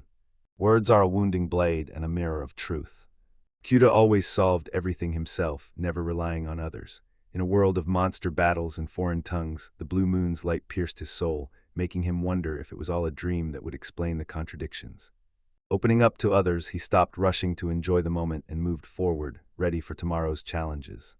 He smiled, realizing he was once the controversial one. Okuda delayed cleaning until tomorrow to rest, since his friends were being too loud. He loved making others happy, now he felt even more satisfied. After the wedding, Okuda resumed his wind magic training to get stronger. When others recovered from celebrations, he returned to his usual activities. Yes barked, grabbing his attention.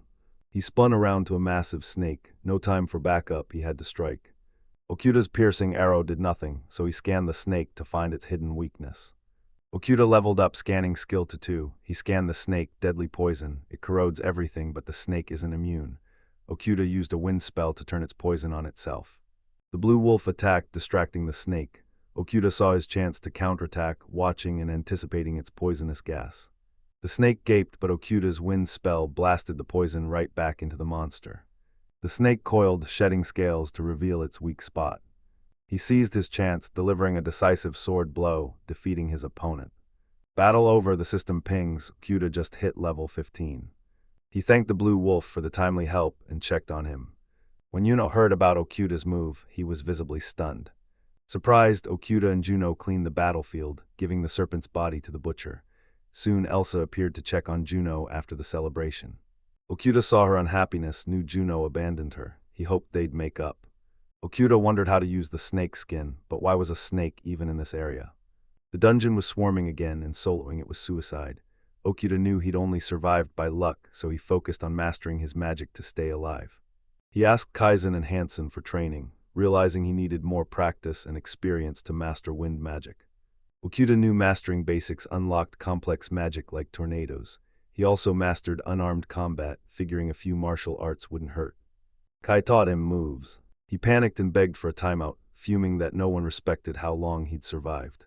He refused to die without one last lesson, but he was out of options. System alert, Okikigo unlocked lunar flip. He exhaled, shocked he nailed it first try. Okuda knew this world was insane. He never expected such learning, shedding all fear. He dove into other elements, seeing wind magic handle air serpents. Recalling the 6 fire, water, wind, earth, light, darkness, he found light magic surprisingly useful at. He wondered how far his light magic could go, then noticed the carcass was already sliced open. The butcher claimed it's the tastiest snake meat. Okuda thanked him, then warily asked if it was tasty, offering to sell it. You thought after learning the dish's origin, he wouldn't eat it. Shocked the meat cost 8 gold, he grabbed the scales, fangs, and poison glands, thanked the butcher, and left. Scaled armor was in high demand, so he rushed to Margot's house to sell. Sarissa gasped at the scales. Margot instantly claimed them, but Sarissa protested it was hers. Okuda, thinking them a couple and confused by their fight, declared the scales their wedding gift. He gave the weights for free, respecting their honeymoon. About to leave, he told them. Sarasa stopped him, handing him a bottle. Recognizing the wedding liqueur, he accepted the gift to stay polite and asked for a meeting before leaving. At home, he saw this watch was sick. Sleep claimed him instantly. After a wild day, he was shocked by his exhaustion. He hugged his puppy Ash, calling her a good girl. Okuda loved the ash wolf's fang as a neck ornament, hoping it protects him. Gripping the dagger, he weighed his options. He decided to enchant it with water and let out a confident grin. He finally mastered charm, though Margot usually did. Juno calls Okuda. He flinches, scared, demanding what he's doing as Juno points to a problem. Okuda was confused, but soon read the signs. It was about booze and a girl. He thought Juno called him to the tavern to meet girls and relax. Juno explained he'd go home and return in the evening. Okuda reluctantly agreed, but felt this wasn't like Juno. He wondered if his friend was troubled again, clearly not just there for a drink, remembering his own tough days. By nightfall, he left Esh with Sarasa. In the city, he knew he'd made the right call as Margot entered the shop to talk daggers. Margot thanked him, inviting him into the open store. Okuda promised to return, then left. Margot just nodded. Okuda called Sarasa's name inside her shop. Her face was joyless, and he realized his timing was terrible. Seeing Esh, Sarasa's mood instantly lifted. She warmly called Esh, hugged him, charmed by his fluffiness and nature. He asked her to watch the dog so he could hang with friends. He should have told the truth immediately. They were going to a tavern. He gestured, fun, booze, maybe girls. Sarasa's face changed. I'd made an awkward mistake she hated. He tossed a coin as payment and again asked them to watch the dog. Okuda met Margot and Juno, thanked them for waiting, and saw they'd already started drinking. Margot invited him to join. Okuda hesitantly agreed. He thought the inn offered relaxation and something new. The meeting spot was a tavern called the Butterfly's Cradle. He saw a bare room, no decorations. Surprised, he wondered if people only ate here. It felt like a past world memory. He didn't expect to be here, but he wasn't staying on the sidelines. He was shocked they all had girlfriends. Smiling, they wished him success. Okuda didn't grasp what it meant. A girl invited him to sit, and he realized she was easy to talk to. Okuda greeted her, glad he met her. She replied it was evening.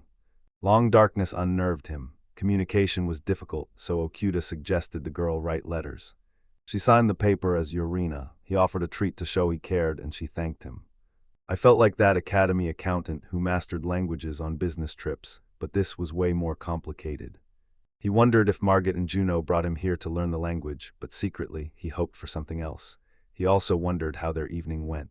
He saw Margot do something shocking. If Sarasa knew, she'd tear Margot to pieces, but he decided it was Margot's business. Okuda rejoined Yorina, searching for a new topic. A wild idea struck him, but sudden music broke his focus. Bard's song intrigued him as Okuda communicated with Yorina via paper and pins, using assessment skills to decipher her writing. The song reveals a legend. On a western mountain, a 10,000-year-old tree hides Urian, a golden flower that outshines the sun. Divine beings guard this sacred tree. Legend says this flower's nectar cures any disease. Mix this herb with rare ingredients for an elixir. You'll also need arena herb, healing melon, and a divine beast's hair. Fascinated, he thanked Yorina for the wild story. He was right, bars and girls are the best language teachers. He remembered his friend's words about the place were true. After the meeting, the girls said goodbye, inviting them back. Margot confidently promised their return, and Okuda also wanted to continue his talk with Yurina, leaving. He realized this was Margit and Juno's plan. They worried he rarely spoke to women, so without their push, he'd never dare come here alone. He knew Margot and Juno were the only reason he met Yurino. Okuda stared at Esh, stunned by her appearance and wondering how she even got there. Sarasa and Elsa appeared. He realized everything changed and just wanted to sleep. Sarasa grabbed him and Margot, dragging them home without a word. Okuda mentally apologized, feeling partly to blame. He knew he was innocent, but the guilt still haunted him. He remembered his right to silence. Margot and Juno bowed to Sarissa and Elsa, respect or remorse unclear. As things settled, Esh suddenly started sniffing, making Okuda ask what he found. The pup snatched a tavern girl's item from Margot's pocket, and Sarasa suspiciously asked where it came from. Panic hit. This was the end. He'd pay for everything now. Suddenly, Sarasa let him leave. He took his chance to leave consequence-free, said goodbye and apologized.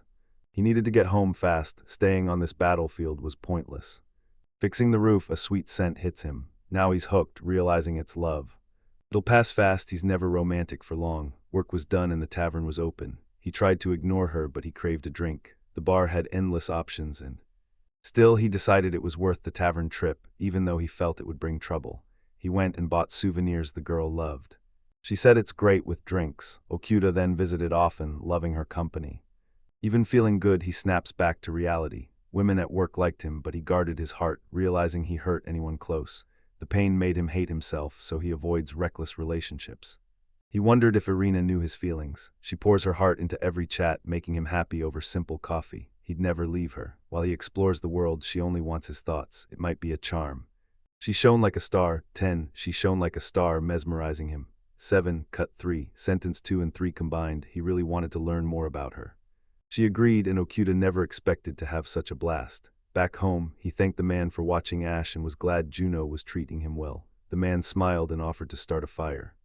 Late autumn brought frosty air and nearing winter, so Okuda prepared for the cold, leaving Juno and her husband to go home and plan his gift.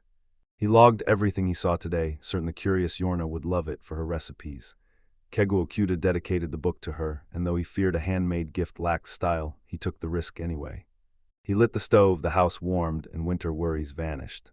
An hour later, the boy gave Yorna a book, surprising her. He was equally shocked she'd given him one too. He swapped into warm winter gear, and Yorna loved the look before diving into his book. She was instantly blown away, proving Okuda's hard work finally paid off. Impressed, she devoured the book and handed Okuda a grimoire on survival and ice magic. She leaned in close to explain, making the boy struggle to focus. He conjured ice for the drink, thrilled to master a new frosty skill. He realized he could learn skills from books. He grasped Yurina's ice magic, tried it, and added ice to her glass. She thanked him, suggesting they read the book together, which thrilled Okuda. He loved it, and she noticed. Time with Yurina flew by in peaceful bliss. Later, he grabbed Juno, thanked the sitters, and headed home. Night fell. He collapsed onto bed, haunted by his boss's words. Lateness is murder. You steal time, a piece of life. He realized he too had stolen lives by not being attentive. In this world, everything's different. Juno, Margot, Sarasa, and Elsa might slow him down, but that's real friendship. Soon, his mind drifts back to Irina. He finally realized his purpose wasn't taking lives, but sharing his own with others. He just said something romantic, yet couldn't grasp why. Thinking of her, he felt lost in a labyrinth. Asked if he liked her or found her annoying, he'd pick liked, but love just baffled him. Lost in thought, he suddenly arrived in the city. He wasn't sure how, but since he was already shopping for winter clothes, he decided to buy Irina another gift. It was a water dagger. She asked if he was sure he wanted to give it to her, promising to care for it when voices interrupted. Okuda vowed to bring a weapon next time.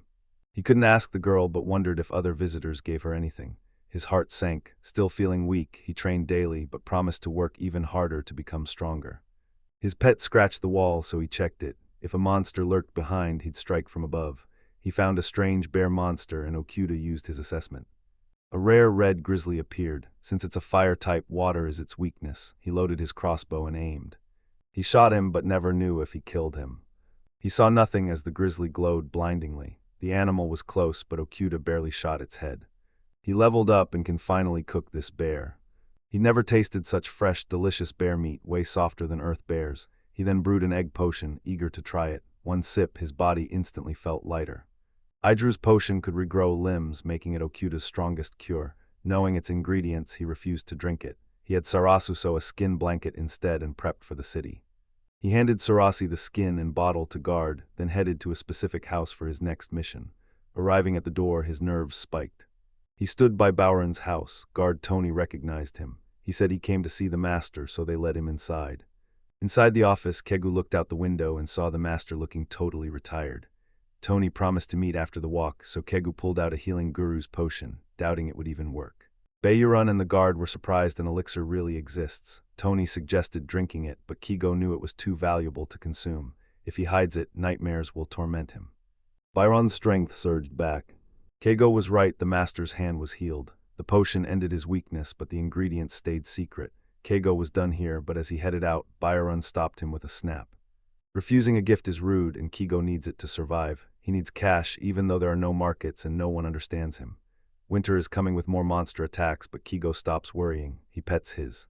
Christmas wasn't celebrated here, only privately with family. The boy wondered if his blanket was ready. He went to the store, grabbed his blanket, and told the girl to keep the change. It was Keigo's money. He despised counting change or explaining, so he took it home. The blazing stove and his blanket brought warmth. He knew he'd survive winter. Playing with Esh, a knock on the door revealed Juno and Elsa, visiting him alone for the first time. He still had bare meat, so he treated them. Everyone loved it. Keigo poured Elsa juice since she doesn't drink, then grabbed rounds for himself and Juno. Tavern life makes staying sober tough, but suddenly both guys turned to him, ready to speak. They asked point-blank if he's dating Yurina. Keigo knew their goal, so he dodged the question and played dumb. Everyone understood and stopped asking. The group split up and he skipped the tavern. It didn't matter, he didn't need to go. Snowfall stopped water collection, so he melted accumulated ice to fill the tub faster. With ample supplies, he took a worry-free bath. Real love isn't like the movies, it takes daily work. After a day of installing a tub and reflecting, Keigo starts a brand new day. The construction worker says his boss harps on compromises since he's not married, but he sees compromise as sacrificing himself for others, believing he has the right to live his own life. Survival trumps love in a monster-filled world. He doubted protecting Yurina from the dragon, struggling to protect even himself, knowing she needed someone stronger, so he gave Margot a dagger. He signed the papers and vanished. He wondered why he was so lost and clueless about his next move. Idle, he felt ordinary, wanting to isolate himself again. His fun was just swimming, eating, fishing, writing, no internet, no games. Without social media, people only talked in person, but as technology grew, global communication emerged only to backfire. He used brief words to guard his heart, but love weighs heavy. Love causes the most pain, so people avoid it to escape the suffering. It started with ancestors. When hearts push their limits, people truly feel love. Marriage is impossible, so birth rates are plummeting. Kigo's urine obsession pushed his heart to the edge, making his mind resist. He loved her, but his mind stayed conflicted. This was normal now, but alone, he knew he should feel better by now. He looked inward, realizing he was the world's unhappiest. The guys are drinking at the tavern when Yurina bursts in, clearly in deep trouble. Kazuo fished outdoors. His reflection in the water looked like a corpse. Confused as always, he didn't know what to do. A true white crow he sought a change, mysteriously reached the river, returned sadly. But alive, he must eat and carry on. He prepped the fish, salting the roe to chill with ice cream. He was a cod snack expert, and marinating it with chili from his shed would create a killer flavor. But outside, Ash was barking at. He spotted the girls, flung open the gate, and as they rushed in, he demanded answers. He thought monsters probably chased them. Fearing trouble, he slammed the gate shut, urging them inside. Girls thanked him, but Keigo didn't understand. They started undressing, but he warned against relaxing in a stranger's home, telling them to put coats back on. Esh went silent, curious about monster tracks. He headed out to check, but the trembling girls begged him to stay the night. He understood their exhaustion from constant fleeing, yet offered help. They refused, but he insisted the guest bed was theirs. He led them to the room, lit the stove, and left. He couldn't grasp why they were alone. Everything set, he headed home to rest his sick body. He drifted off, but a blinding light suddenly jolted him awake. Girls swarmed his room and bed. They ignored his orders to leave, so he scrambled onto the table. Just as Kigo tried to flee, a man burst in, claiming the girls, then demanded the potion, leaving Kigo baffled how he knew about the nobleman's healing. Someone betrayed them. The man attacked, but Keigo torched his hair and chased him out, suspecting Heinrich sent him. Man fled. Keigo pondered his next move, eyeing the girls, lost on what was happening, unsure when to release them into the cold. Then then spotted Margot in a cart beyond the fence. The boy never expected to see them here. The guys briefed a worried Kaga, revealing the girls were drugged. Urena discovered an exiled punk hired 3 beauties to kidnap Kino. Using her district intel, Urena alerted Margit and the team rushed to the scene.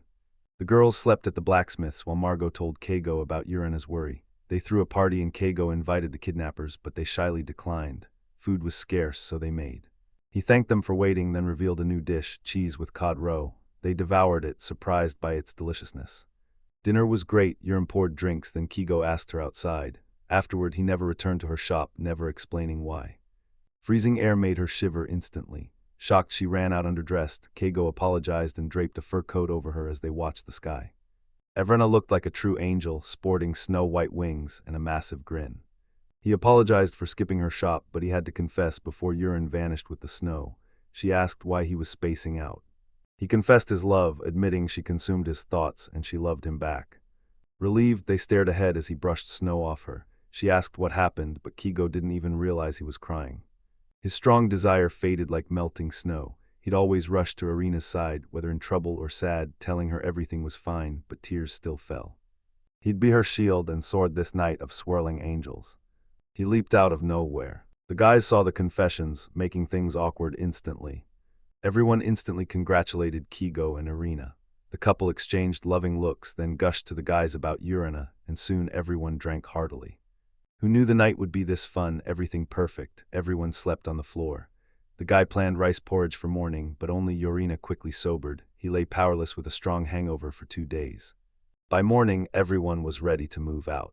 The boy bid Keigo goodbye, blanketed Yorna, and they parted. He learned a few local words while Yorna remembered some Japanese, pleasing them both.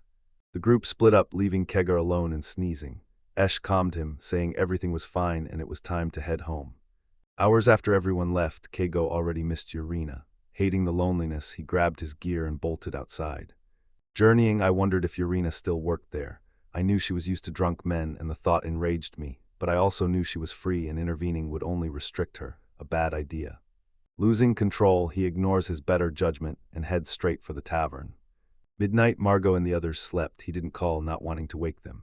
Nearing the tavern, shame burned him. He'd come far, almost there, so nervous he barely noticed his own. This was his moment. He opened the door, stepped inside. He spotted Yorina drawing a crowd and quickly pulled her aside for some privacy. He told her not to fear and she thanked him for his concern. But as he barked, the visitors grew annoyed while the girls crowded around him, moved.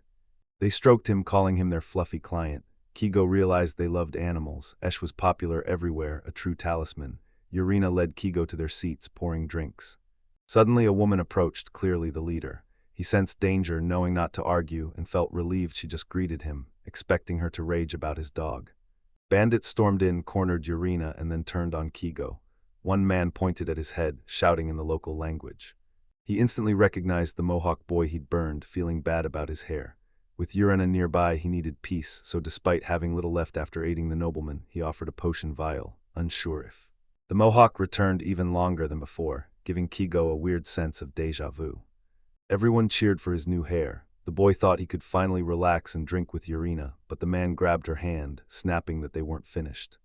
The boy jumped, flaming sword reigniting his hair, but the woman punched his stomach, dropping him. Keigo thanked her. He checked on Urena, shocked she was in danger. He told the manager they were leaving, praying she wouldn't argue. The landlady looked scarier than the bandits. Keigo pulled out 300 gold coins for the woman. Urena was priceless. Girl begged master to release her. She resisted, but agreed. Urena hugged her in thanks. The woman distracted the robbers, letting the boys escape exactly as planned.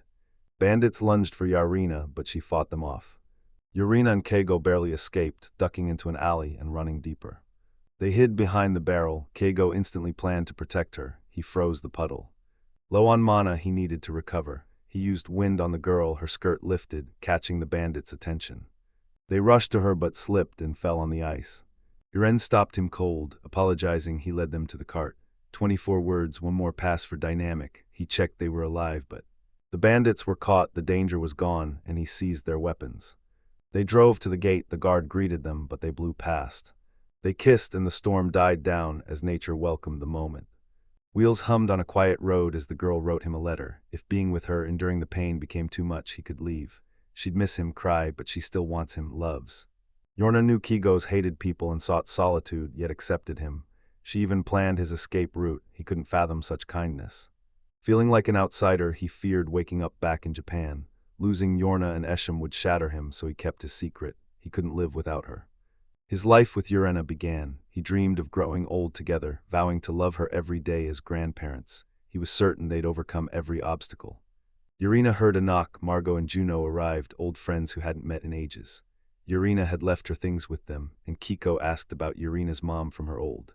As they moved everything inside, chatted with the girl, Margot thanked Kagi for the cheese, and Code Row noted their ingredients were gone, so it was time to fish. Keigo left Mark to watch the house and headed out. He kissed Yori while the guys watched, then blushed and hurried to the river.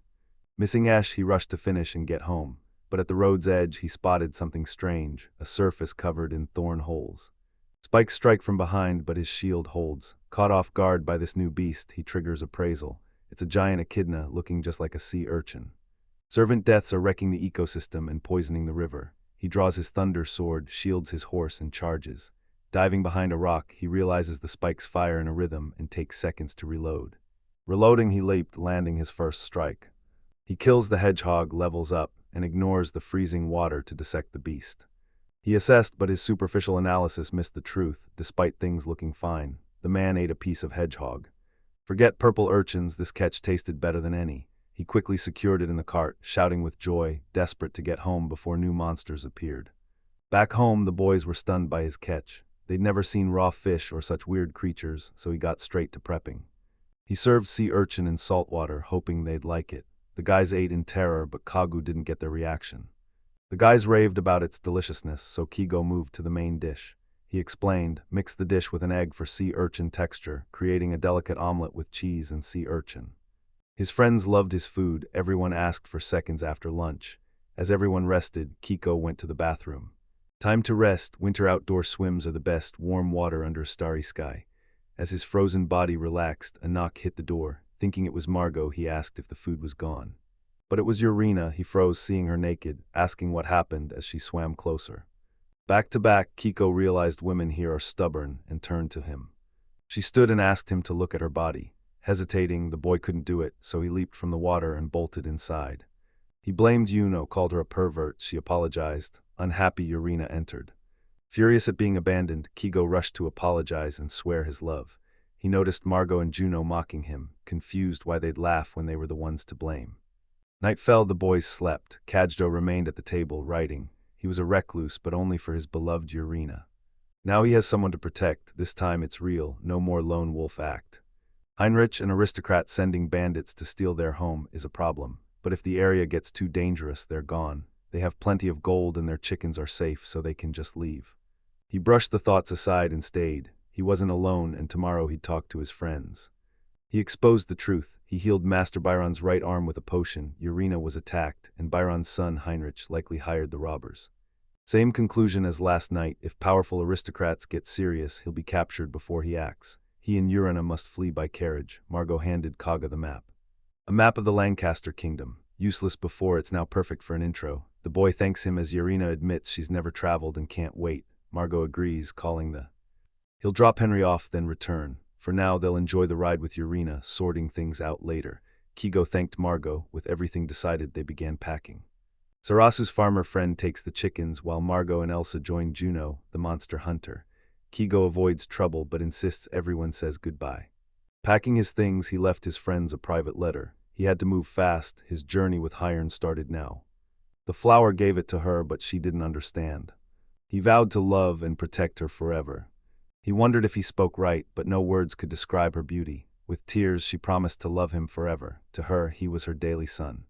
He repeated Sarasa's vow, a sign of a happy marriage. Before fleeing, he gave her a special flower as a symbol of their wedding.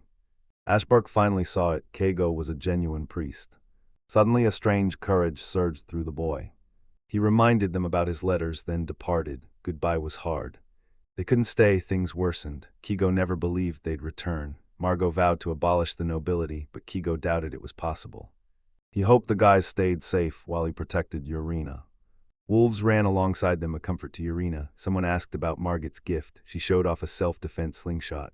A special stone turns it into a real weapon. Heinrich collected them, she got hers. Heinrich was hunting him, but Kigo had no regrets. The secret potion was out and everything was falling apart. He needed an escape and luckily, they were heading to Tirana. Night travel on unknown roads was lethal, even with wolves. They couldn't relax and stop to rest, but to Kigo, it felt like a honeymoon. Romantic wedding ride under starry sky, but their stop was so open, everyone saw. The cart was roofless, but with 3,000 gold, Kigo could afford a covered wagon. Wondering if the others saw the same moon, he fell asleep beside Urina.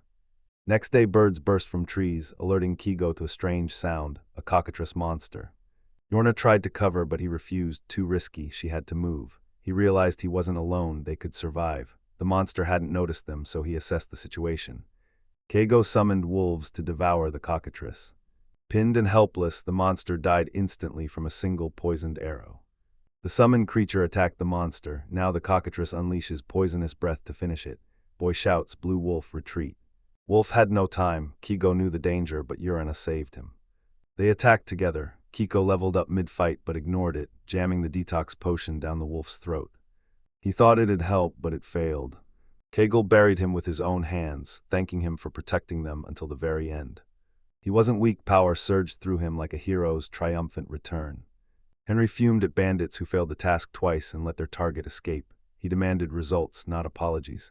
They stammered that mafioso Johnny and his 7 Devils gang claimed Kigo was lethal. They'll capture and bind Kigo and Yorina, dragging them to Heinrich's feet. He just laughs, telling them to ignore it and focus on the mission. He rang the bell, ordering the servant to summon the captain to the office and gather 50 people, assuring the master of the captain's reliability. Henry knew Jill's presence sealed Kigo's doom. If they took his girlfriend hostage, he'd be forced to make the restoration potion. He'd already secured a special torture chamber from the church's inquisition. A new power rises. They've seized the city council and flipped the powerful guild master, Shilaga. Heinrich is finally no longer his father's puppet.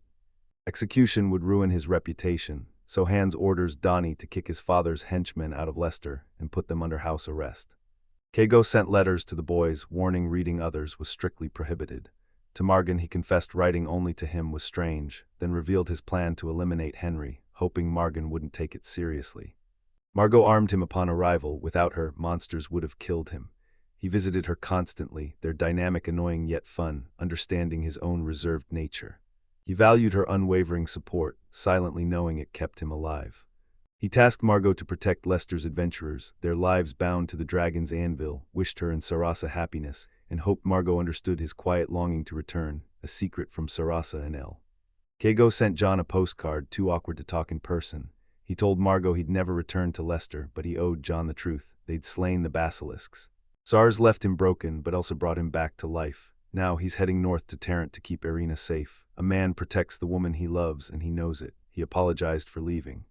He warned him to stay out of trouble and keep Elsa happy, hiding his potential death to avoid panic.